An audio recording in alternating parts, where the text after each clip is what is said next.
Yeah. We're just waiting for a little bit for the PowerPoint to get pulled up real quickly. Okay. All right. Swap displays. Yeah. Thank you. Yeah. All right. Well, welcome everyone to our third book talk. We're really privileged to have our Ezra Rozier from Washington College of Law, the American University Washington College of Law, come all the way from Washington, D.C. to Nits'áá, Arizona, to Diné College. Just a little bit about Ezra. He teaches federal Indian law, property law, land use, and poverty law. And this upcoming spring 2024, he will be a visiting professor at Georgetown Law. And Ezra is a self-proclaimed, as he describes himself, a Bilagana who lived in Kayenta for a time and at Window Rock for a time as well. And we wanted to, have Ezra be part of this book talk series because we are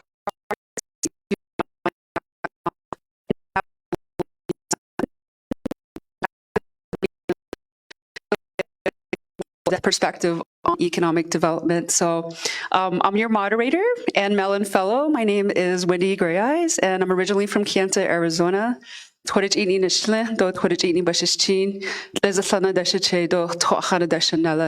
let's go ahead and give Ezra a round of applause for joining us. Yay!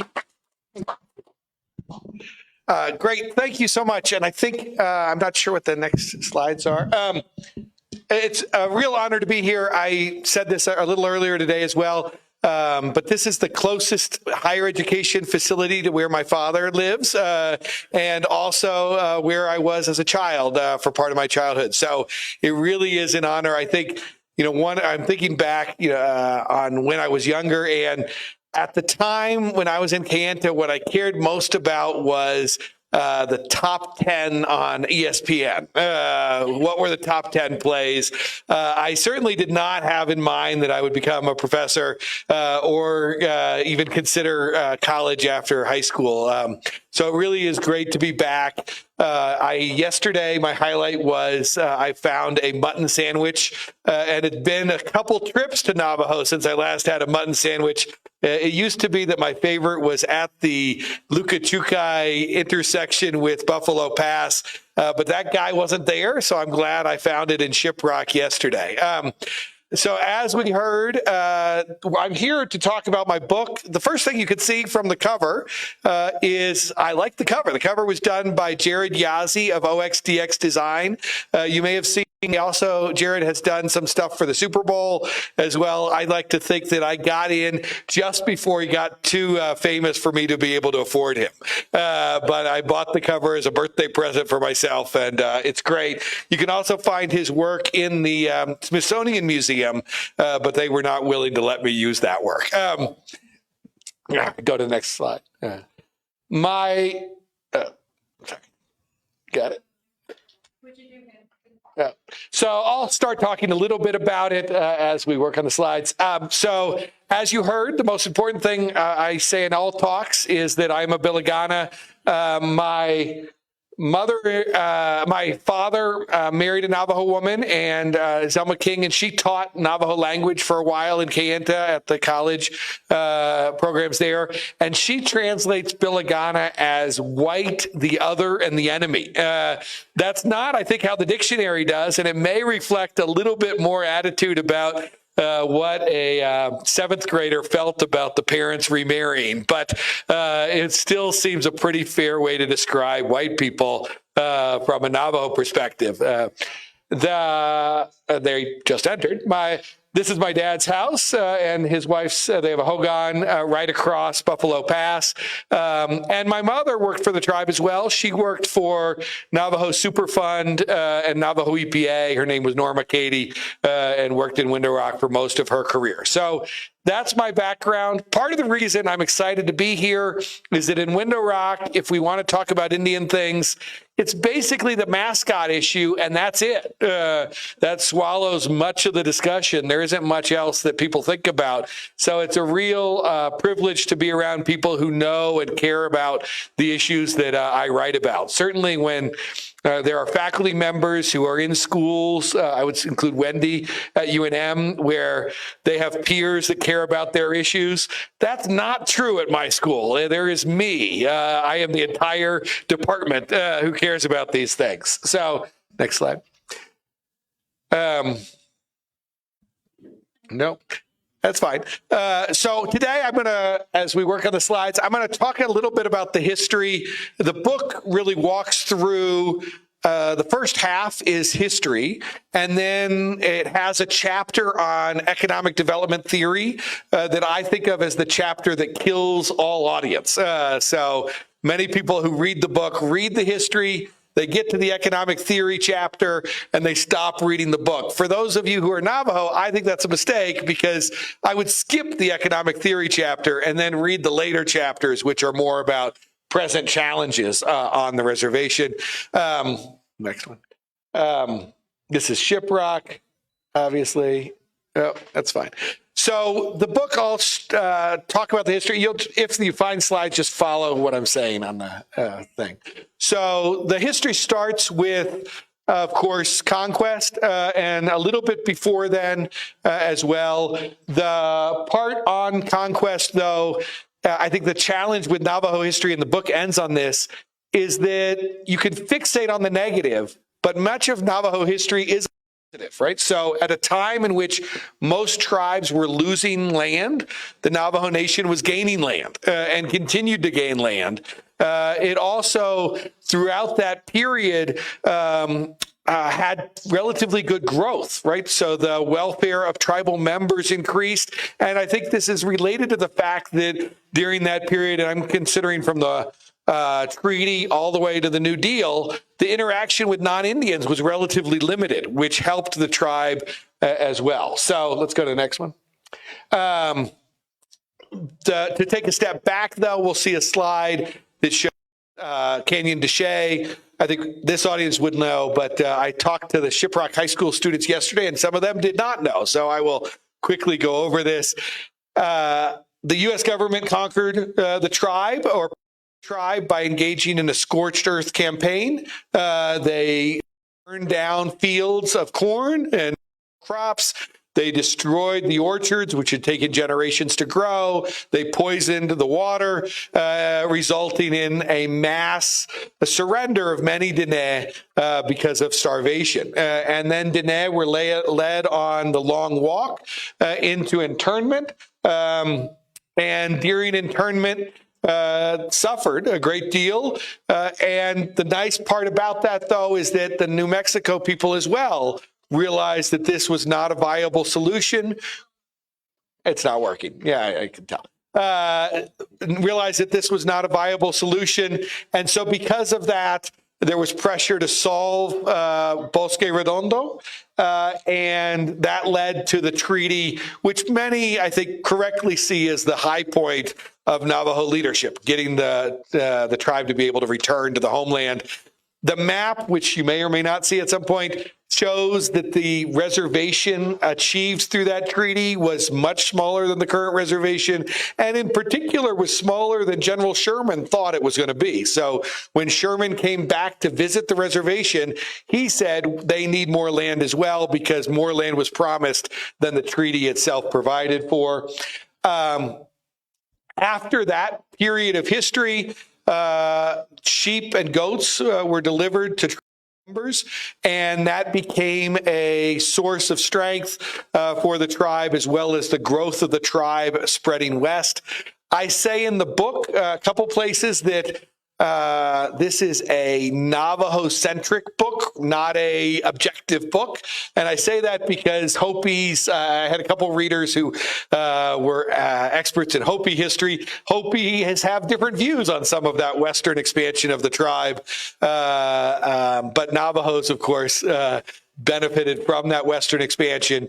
That Western expansion that occurred took place largely through tribal efforts, as well as some missionaries who pushed Congress to give more land to the reservation.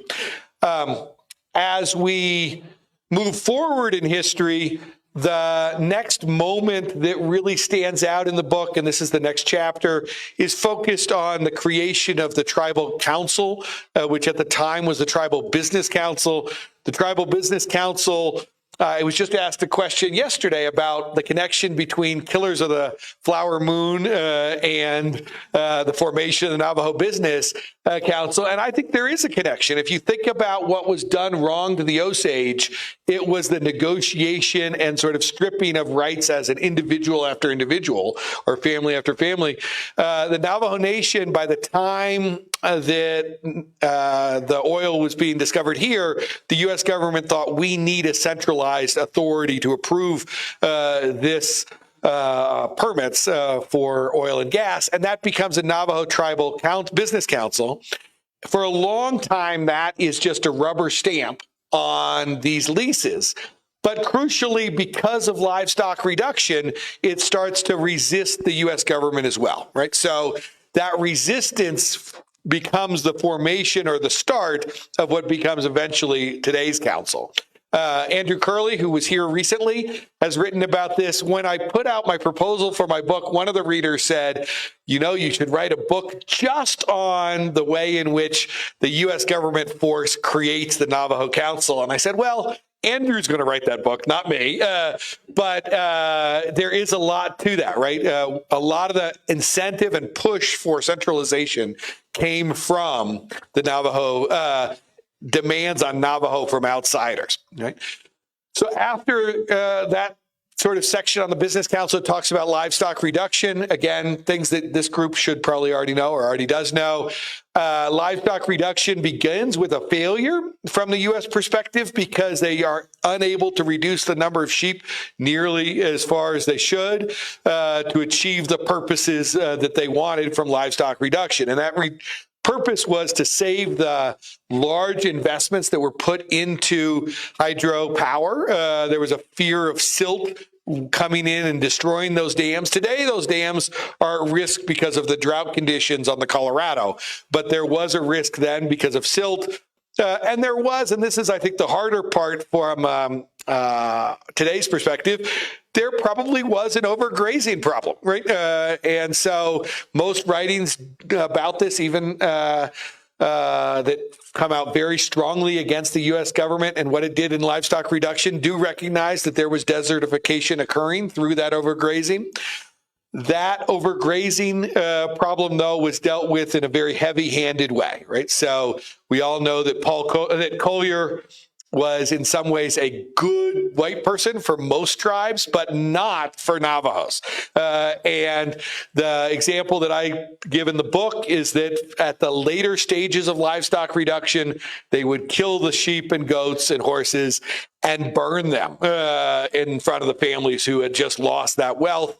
And as most histories say, Navajos lost almost half of their wealth on a family level.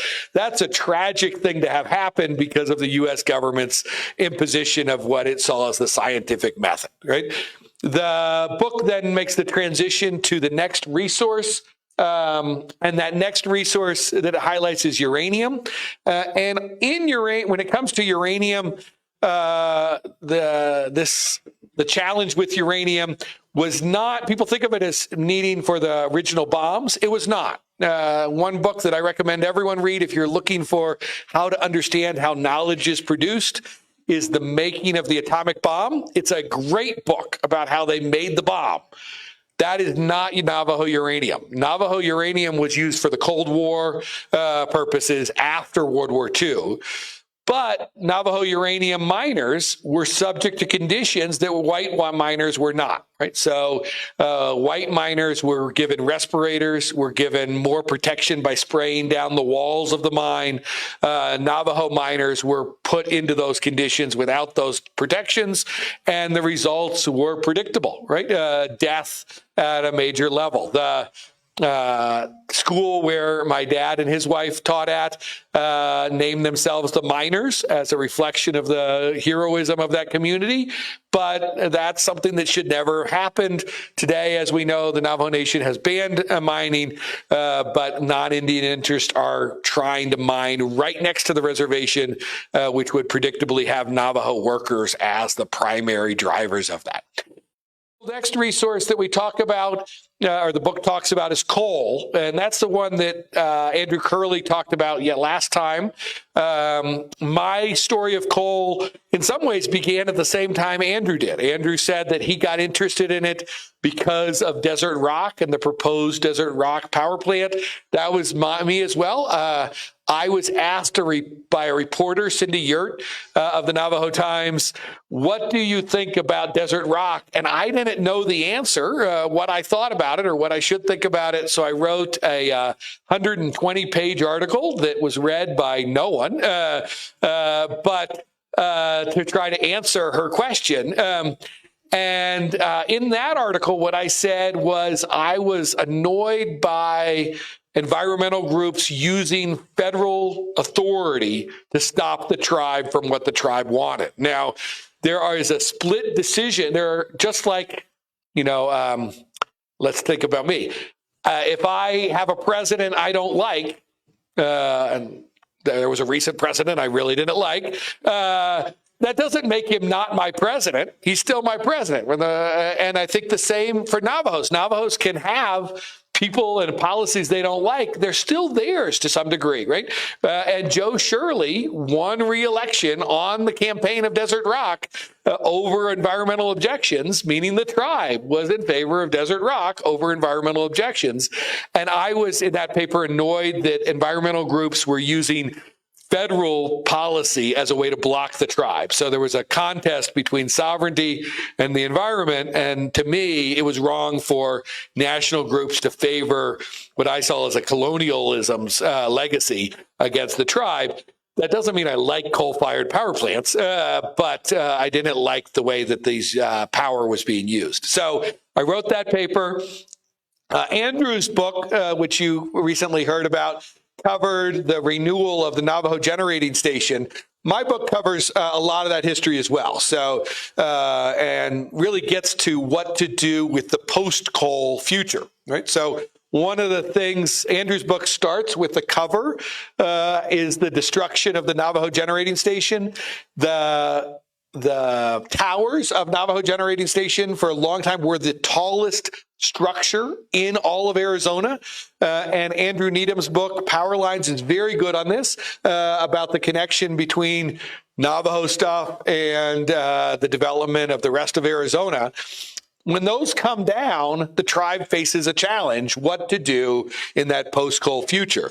To some degree, the tribe has managed to sidestep or delay a reckoning because of the COVID money, right? So there's the predictable loss of revenue from coal that's happening, but the United States government decided to just dump money on local governments, including the Navajo Nation. And so they got all the CARES Act money and the COVID money. When that dries up, there's a real question of what's going to happen, right? Especially with the employment. If you think about the central government as an employment agency, there's a problem with that lack of revenue. So that's sort of the history the book tells, and that runs us through about halfway through the book. Then I get to the chapter on tribal economic development from a theoretical side. I don't want to spend a lot of time talking about that because it interests me and maybe 4 other people, which is why it should not have been included in the book. I did think it would buy me credit with the other tenured faculty at my school. They would see me as a serious academic. The question, though, that I'll say largely or broader about this that always comes up is, what's the best lens to look at tribal economic development or the Navajo Nation? And for years in the 70s, if you were a non-Indian who cared about Indian things, or if you were a more radical Indian who cared about Indian things, you liked Marx. So you wrote from a Marxist perspective. You embraced Marxism. And I will say I am an author of a poverty law textbook, and we have a chapter on economic development. And the first reading we have is from the Communist Manifesto. I think of Marx as doing a very good job explaining what capitalism is. I don't think Marx does a particularly good job saying what to do going forward. And so I think there is a place for Marxism. I just am not that author. There are books out there. Claire Kelly is probably the biggest one, whose work is takes a Marxist lens. Mine, I focus on neoclassical economics, which is undergrad economics in the United States. And then I focus on new institutional economics, which is undergrad economics in Europe. And then finally, I do some on specific Indian-focused economic development paradigms that have been done, primarily the Harvard Project, but also a professor at UCLA, Angela Riley, and a professor at ASU, Robert Miller, who've done stuff focused on this. Some Navajo stuff, but it's less so. And that's that chapter. Again, if you're reading the book and you're Navajo and you care about the history, just skip that chapter because otherwise, my father's here, you might not finish the book. I think my father has not finished my own book. It's not that I've written a lot of books, so you would still think he could finish the one book I've written, but no. Then after that, it goes through more specific problems or issues. And Wendy and I had talked about this earlier, or Professor Gray Eyes and I had talked about this earlier. I am a non-Indian, right? And so most of my things are things to think about, not suggestions about what the tribe should do. One of the things that I point out in the end of the book, that Navajo Nation, yes, there are problems. Yes, there are challenges, right? If I go into Shiprock and I look at some of the quality of that, or lack of quality of the public housing in Shiprock, it's depressing. It's not acceptable. It should not be acceptable that people live like that. It should not be acceptable that people don't have running water the way that people don't on the reservation. So there are a lot of problems, and the book certainly covers a lot of those. But taking a step back, the bigger picture is success, right? The Navajo Nation and Navajo people have survived a genocidal attempt by the United States to rid them of their identity and continue to survive that attempt, which I do think is ongoing. We would love natives to essentially melt in with the rest of us. We would certainly love it if they just moved to Albuquerque, right? And didn't have the demands of place that the Navajo Nation does demand of people living here and of the larger society. So it's a success with a lot of caveats, right? So some of the things that I focus on in those later chapters, obviously you can't talk about issues today without talking about housing.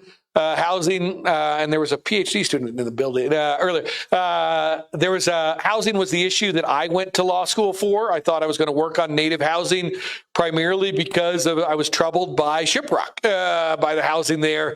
And native housing's one that every 5 years there's an expose in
own feeling on this is that the demands of some holders of the grazing permit, people that have historically had those permits, should not trump the right of Navajos to return to their homeland and find a life here.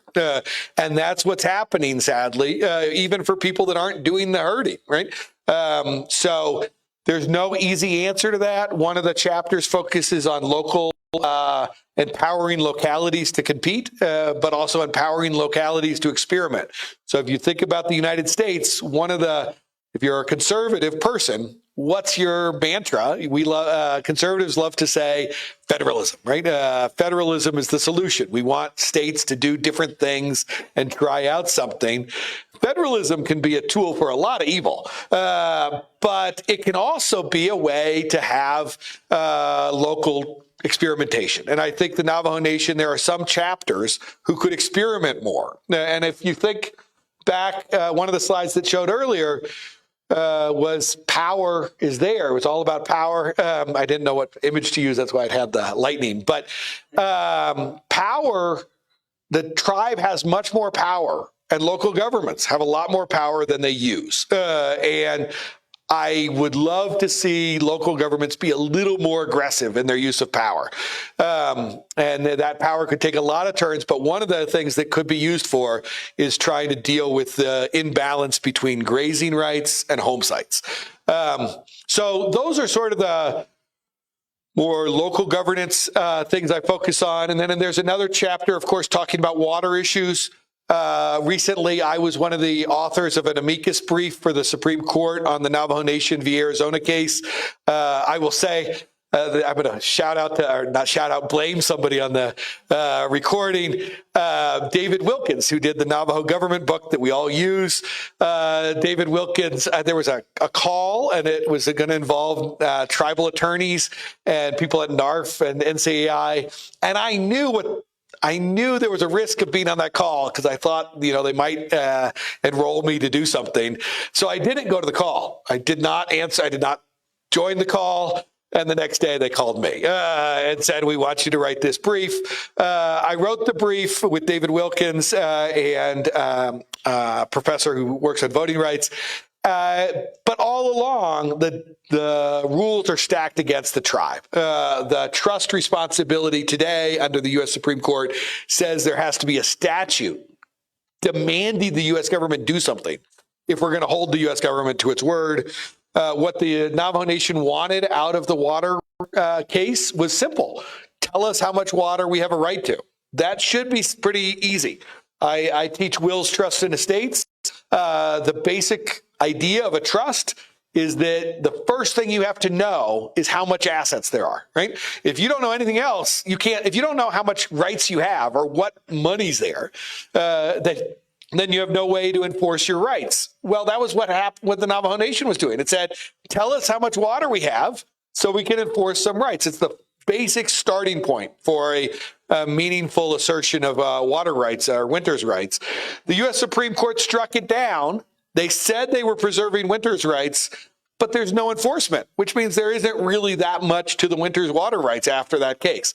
That was a tragedy. It's not the only tragedy. I was saying earlier today, Atkinson about taxes involving the Navajo Nation is my least favorite case, where the Supreme Court just showed it doesn't understand what life on the reservation is like.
it was her graduation that McDonald got a free private jet flight to and demanded a free private jet flight home when the company was willing to give him a first class. That wasn't enough for him.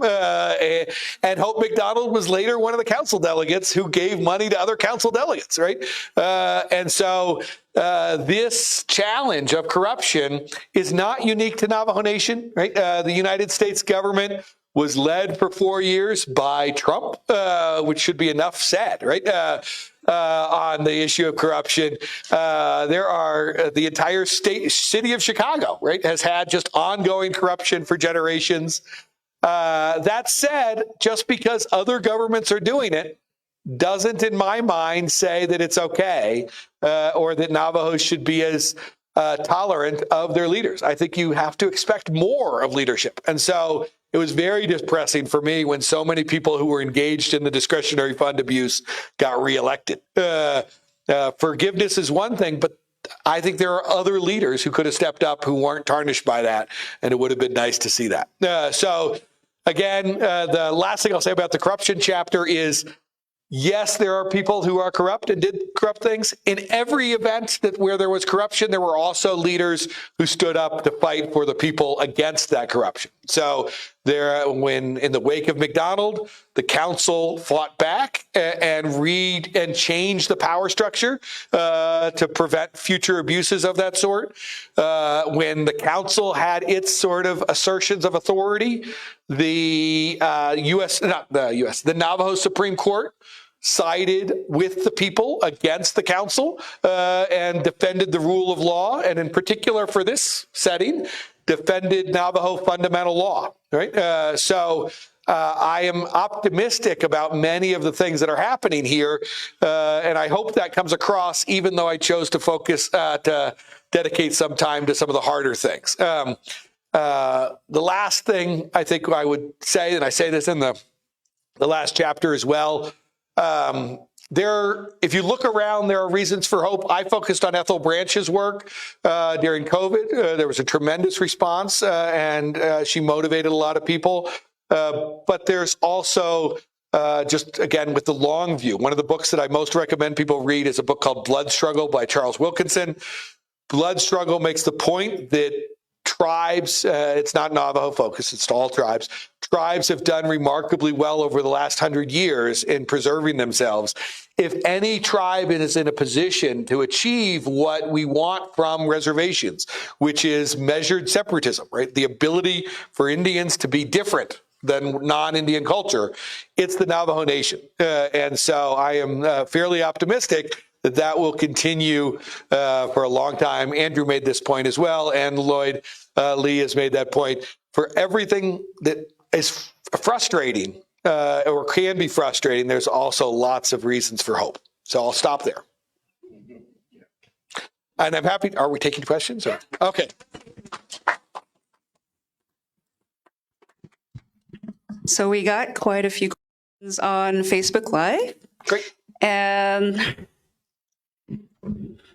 I'll go ahead and hop up here. So first of all, we got a statement from Honorable Amber Kanasba-Crotty. She does point out that the Permanent Trust Fund interest income supplements the Navajo Nation budget. Yep. So we're not only doing questions, we're doing comments as well. Jerry Laughter asks, yes, so how many new housings have been built on the Navajo Nation in the last 5 years and not income restricted housing? Great. So I don't know the answer at all on that last one on the numbers. And I will say, all I can give you really is anecdotes on it. I understand there are people studying this for their Ph.D. There are others. HUD did this survey about 5 years ago, looking not just at native housing, but all HUD projects, and has a pretty good count from then. I think when I look at examples, we see the range of housing, right? So one that I'll pick on just from my drive today, right next to Lukachukai did a new school. There's nice new teacher housing there. That was great to see. There's when you go in Kayenta or Window Rock, places where there are educated Navajos with some money to burn. There is some middle class housing, right, in some of those places that have been developed. The obvious point that people always make about housing is what the barrier, and there's a lot of barriers. The number one barrier is probably the trust status of land, making it hard to get a mortgage to afford those houses. But there are other barriers that are more tribally centered, right? And so Professor Gray Eyes and I have both written about the home site lease process. There are those sorts of barriers that make it hard to develop housing on the reservation. Now, with NHA housing, part of the challenge, if you think about Nits'áá, which was Nits'áá was the original legislation that converted the way that tribes did housing from a public housing model to a tribally driven public housing model. Nits'áá, when it was first done, gave a big preference to Navajo Nation over other tribes. And it did so because the formula for allocation of money was based in part on the number of existing units of public housing. Relative to other tribes, the Navajo Nation had more. And so it got more money through that process than other tribes. To some resistance, some of those tribes do not like that. The problem the tribe has had with Nits'áá funds is the inability to spend it down, right? And I don't want it just spent down for the purpose, right? I think one of this is a pet peeve that I did not include in my book because it's touchy, but it's not as productive to pay money for people to just go to meeting after meeting, right? A lot of committees are funded by this sort of payment for attendance at a meeting. I would much rather see that money put to a new unit, right? A new housing, a wall, right? So that's there are ongoing challenges with that. I think on the permanent trust fund, I agree. That's a great point. And obviously, this is one of those examples of the farsightedness of leaders. When Nits'áá died, there was a lot of attention to the farsightedness that happened during his leadership. And Navajo leaders have done that through time. I think the challenge, I don't think that means there's not future challenges for the tribal government. The tribal government has got to figure a way to diversify its revenue, and even things that bring in momentary, insertions of money, right, are not going to be enough long term. So one thing I didn't talk about, but it is in the book, is what to do about renewable energy. It is when Navajo Generating Station shut down, it left in place a lot of infrastructure, in particular transmission lines that can be used for renewable energy. One of the first proposals that was put in place was the idea of a water-operated battery, which is where you use solar power to move water up a hill and then drop it down at night to give fuel to Los Angeles. But the first proposal, they didn't even bother talking to any of the neighboring tribes. A proposal like that should be dead in the water at the moment it's released, right? If they don't consult with tribes, even on clean energy, those things should fall apart, and the tribe should get its piece, even of good energy projects. Yes, it's nice to meet you and talk with you briefly earlier. My name's Tim Nelson. I'm the Dean of the School of Transformation. It's interesting that you spoke to Nits'áá. I used to work for NHA at one point, and I spent 25 years in the construction industry. When I came in as their construction director, they were paying an exorbitant amount for a 3-bedroom house, which I told them should only cost you about $35 a square foot. They were spending significantly more. So a 3-bedroom house was costing almost $400,000. And I looked at the way they were doing it, and it was interesting. I mean, I wouldn't do it that way.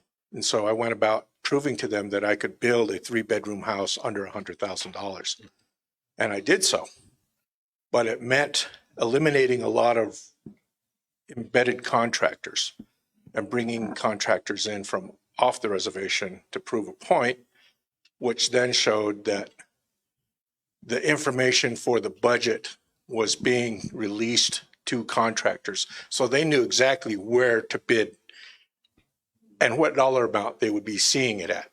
So I brought different contractors in that brought it in to a more respectable level per square foot that was eye-opening for them. And at the same time, they were making some radical investments. I don't know if you're familiar with Flex, Crete, and Page. I was told, you're not a block guy. You must be a stick man. And I was like, no, I go with the favored material, whatever's specified. I don't have any particular reason why, but it's whatever you want to build, we'll build it that way. But the cost differentiation is fluctuates greatly. So based on that, it was interesting to see how all of the different agencies on the reservation under NHA did not communicate with each other. And one of the first things I did was ask for data from each agency and data on all the recipients of housing. And I found 2 or 3 instances where individual families would get a house, let's say in Nits'áá, and then they would go to the other side of the reservation and get a house there. And some of them had 2 or 3 homes under Nits'áá and on different locations. So I can see why it didn't succeed, because one of the first things that is notable in any of the subdivision developments is there is no maintenance program for the homeowner to become embedded in their house or invested into their house. They just live there, and a lot of the people that once their kids are grown up and done with school, they move back out onto the range and they abandon the house.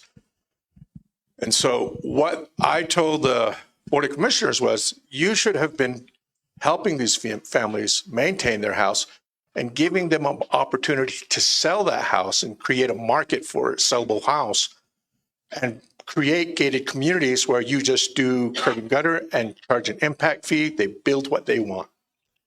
And that went the wrong direction. So anyhow, you're probably aware of a lot of these things that happened with NHA. And it's amazing to me how many people attempt to build on the reservation on their own. Mm-hmm. And the suggestion I made was, instead of just waiting to go and build a home for a family, why don't we go and help the families that already started building a home? Mm-hmm. There's a lot of your money that you could spend on helping a family who's got the first floor, the second floor up. And there were several homes that I used to drive by, and it just annoyed me because the framing was up and that was it. Yeah, so there's a lot there. I'll say a couple of thoughts. So one is, this is not unique to Navajo. I mean, I think one of the challenges whenever you talk about public housing, as I said, I taught a housing law class and a poverty law class. Any public housing in the country has a problem of the mismatch between the clients served and their income and what's required for maintenance, right? So any public housing suffers from a maintenance problem unless you subsidize the residents. The residents do not make enough money to maintain their homes if they're getting public housing. And so if you think about what happened in all the teardowns of units before Hope 6 across the United States, when we were focusing on the gang problem in Chicago or the gang problem in St. Louis, those housing projects failed in part because their residents just didn't make enough money, right? And that's going to be true here as well. There's got to be awareness that just giving, and a way to put this in your terms, just giving somebody a house is not going to be can't be the end of the relationship, right? The relationship has to be ongoing because you have to see the house as an ongoing asset rather than a one-time thing. And then the other thing I'll say on this that's slightly different from your take. I appreciate that things are expensive and that their tribe is no doubt spending more money than it should per unit. For me, just spend it, right? Let's get it out there because the risk is that the government has tried to do this. When Chester Carl got in trouble and they were debating what to do, the U.S. government, it has a debt too. It owes money. It wants to, we have a lot of wars we want to fight. The U.S. government sees a pile of unspent money. It wants to take it. So I am very nervous anytime that pool gets bigger and bigger that the government at some point is going to say, well, you didn't use it and you clearly don't need it if you're not going to spend it. All right, we got Crystal. Hi, thank you for coming to Diné College. I wanted to ask a question about eminent domain in regards to grazing permittees. As you may know, the grazing permits are assigned by BIA, and initially our home site lease process and our land lease processes are handled by our own Navajo Nation General Land Department. So given that that's still within the clause of the federal government, what is your take on eminent domain? Do you think it's something that Navajo Nation should explore in the future? Yes. So great question. I think two thoughts. One, historically, the United States government has played a big role, and they continue to play a big role. But on the other hand, I think it's well within the tribe's authority to push that boundary. So if you think about what worked, and this is Charles Wilkinson's book highlights this as well as the Harvard Project. If you look at what leads to tribal success, and they're not focusing on the Navajo Nation, they're focused across the country, it's those tribes that push their de facto sovereignty, not their de jure, meaning they push the border of what they could do regardless of the law. And so Wilkinson gives a great example of a tribe that was losing out lots of money from a forest project that was negotiated in bad faith against the tribe. And the tribal chairman, he chained himself to the one road to that forest and said, we're going to renegotiate. Right? He wasn't within the rights of the law. The law was on the side of the forest producer, or not forest producer, whoever cuts down the trees. But he asserted it, and the Navajo Nation, I think, has a lot of space to assert authority. Eminent domain's a great example. The book has a example on Kayenta Township, which isn't quite the same, but it's close, right? When Kayenta Township got the township status, part of what it got was authority over the land that was removed from general Wendourok control and given to Kayenta control, and they exercised eminent domain authority over that space to some degree. I think there's a lot of need for eminent domain. I was talking earlier about this. Anytime you use eminent domain, it can cause hardship, right? And so it's much better, instead of using eminent domain, to just pay people, right, before using the authority. Eminent domain, you got to pay them as well. Pay them a little extra to get them to agree without but don't give up on eminent domain. At some point, you may need to use it. But I absolutely think, and the type of eminent domain that I think would be the most useful is pre-clearance of land. Taking away, you're not taking away the land right. They're not the owner, right? There's trust status. You're taking away some use rights, and the tribe should have to pay for that when it takes away those use rights, but it should be willing to do so to create opportunities, especially for people who don't live in a community but have a job there, to return. First of all, thank you so much. It's really been fun. My question is kind of taken off on what Crystal talked about, and that is tribes, or in this case, let's talk specifically the Navajo Nation, not exerting, not their sovereignty even, but their competence, right? Every election year, we hear the candidates say, we're going to cut the business site lease process, and it's as long as it's ever been. Why? I mean, you did a lot of research in this area, and you looked at, from the Business Council and going forward. What is that holdup? Is it the land?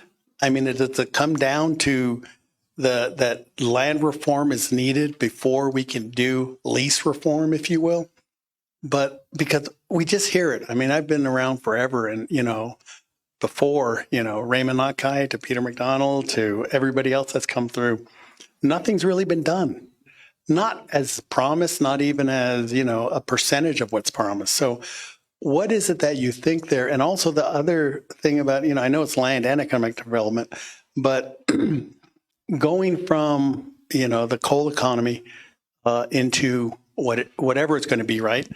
How does the Navajo Nation prepare itself, and we had this conversation earlier, to start to develop a knowledge economy where everyone is talking about that, except the Navajo Nation? So I'm just wondering if you have some thoughts. I know since you went out on the limb with Peter McDonald, I thought I'd go ahead and give you this too. Great. Let me say a couple things. Can you put the last slide up, if possible? Yeah.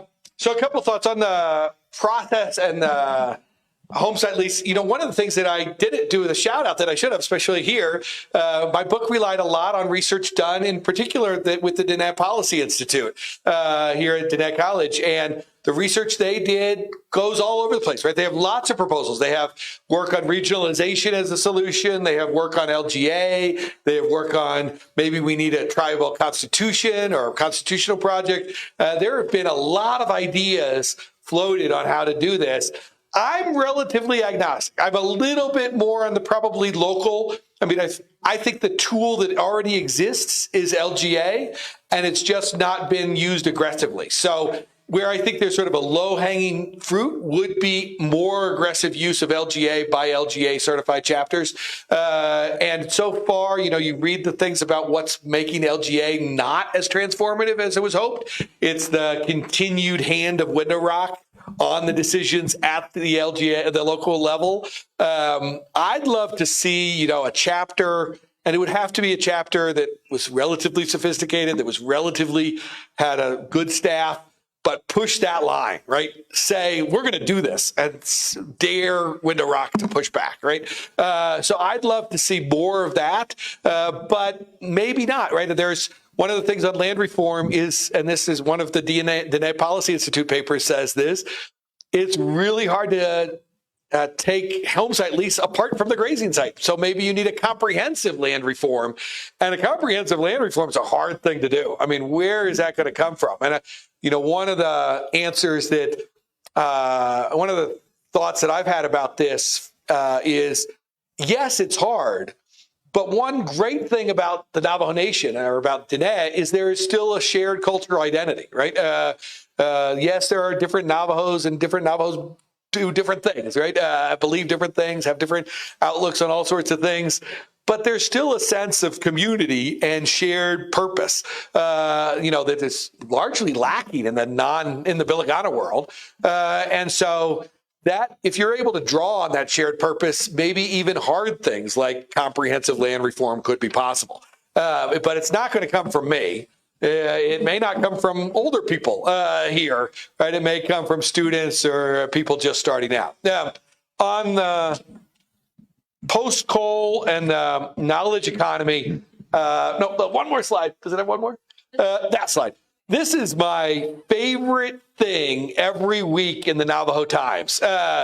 And you talked about this on the first podcast that Professor Gray Eyes talked with you about the program. And one of the points you made was there are jobs. Diné College is looking for people to come back and contribute to the knowledge economy here. And there is work to be done for educated Navajos. And the reason I love this is, this is a little too much personal information, but when I was a kid, I was in Durango for 1 year, and we had no shoes. We had a shoe with duct tape on it for a year. And my mom was a bus driver. My dad was a teacher. It's not great to go to school with duct tape shoes.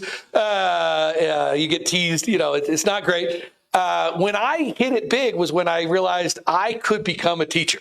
And if I became a teacher, I would achieve middle-class status. Teachers don't get paid a ton, but they're not broke, right? They have trucks, they have cars. And the fact that this ad or a version of that ad is in every Navajo Times every week, year-round, is both a great thing to tell students because there are jobs available. It's also a tragedy, right? Because those positions at schools continue to be unfilled. A generation has happened. I graduated in 96. There should have been a ton of kids that went through and filled those. There should be a flow, right? It should be hard to get a teaching job on the Navajo Nation. After all, you get to work on your homeland. You get to live almost as a king. I mean, compared to some other salaries. So that's one I love. And then the other one I love for the similar reason is the judicial branch of the Navajo Nation's ad.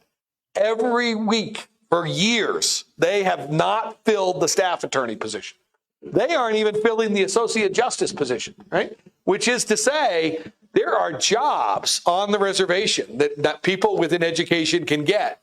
They have to get certified if they want to be a teacher. They have to get their law degree if they want to be an attorney. But look at the salary, right? That's up to $107,000.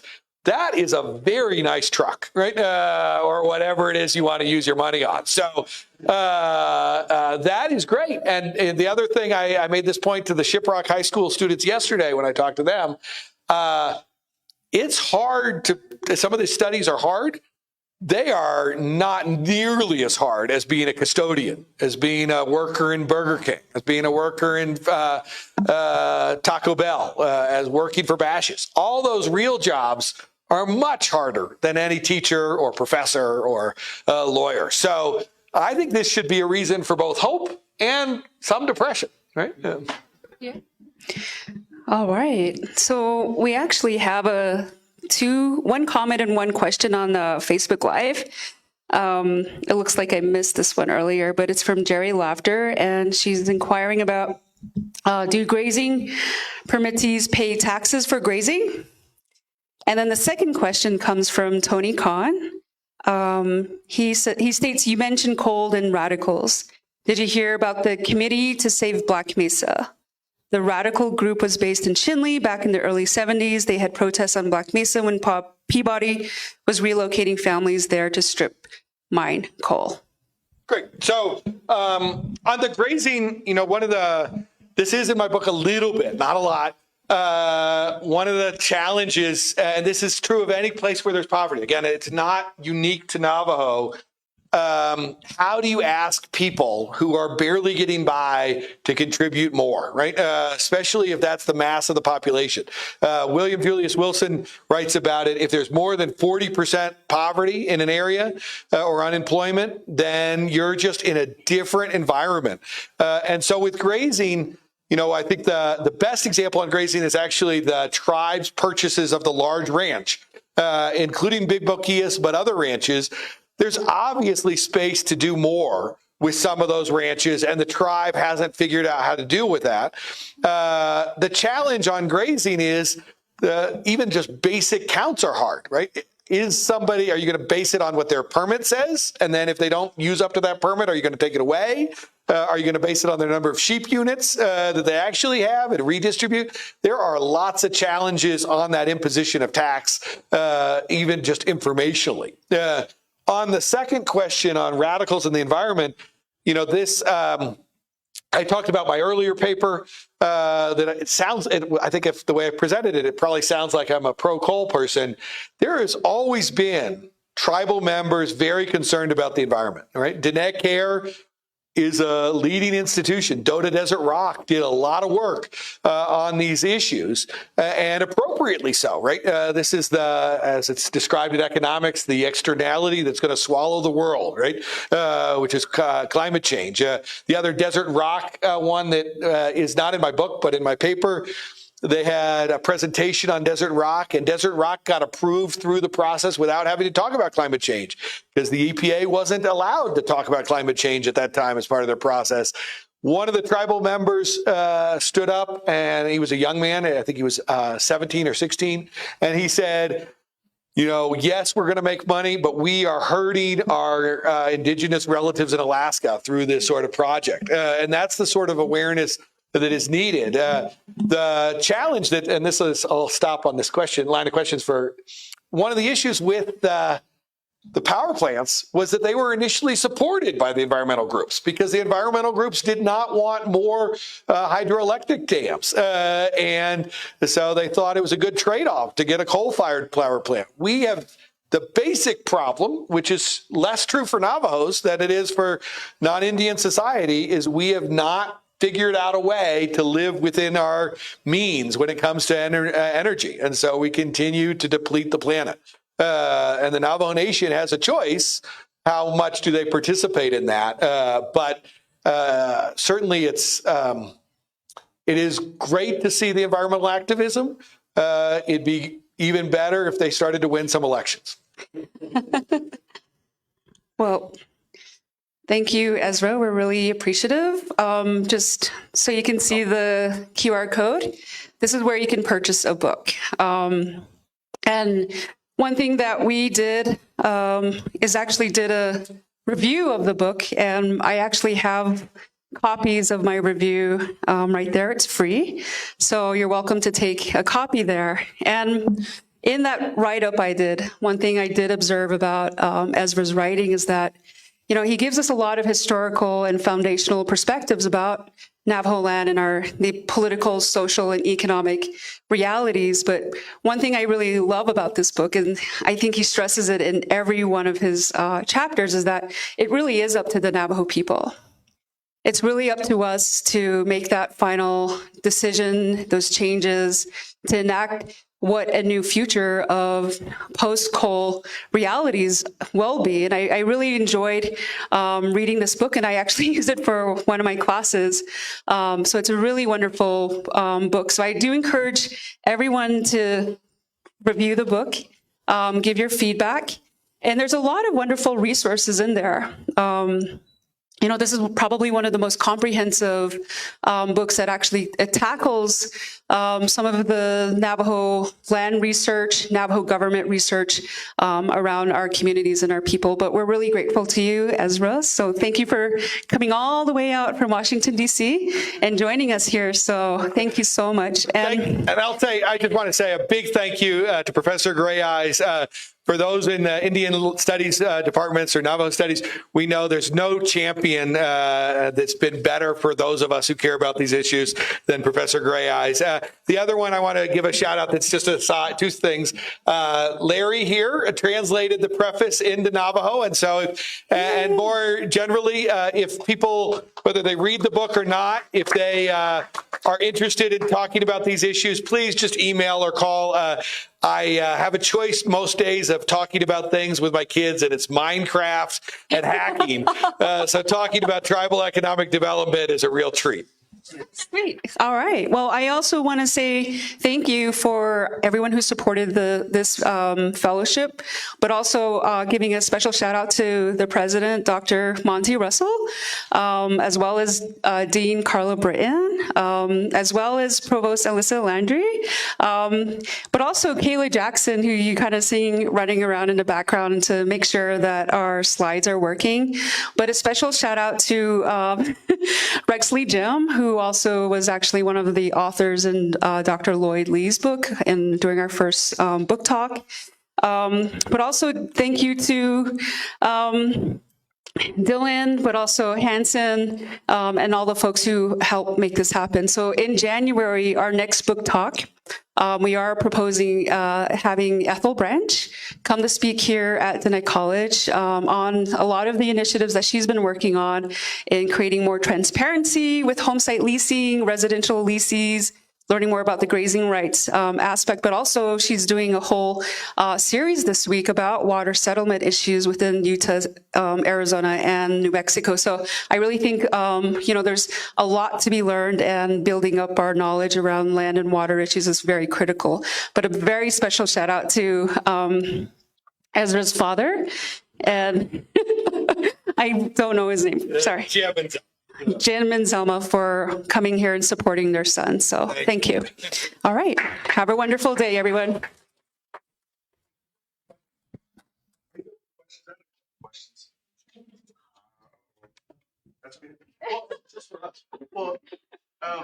I do want, so people can leave, you know, whenever we get to these things. I hate to be the person that keeps people. I'm happy to answer questions.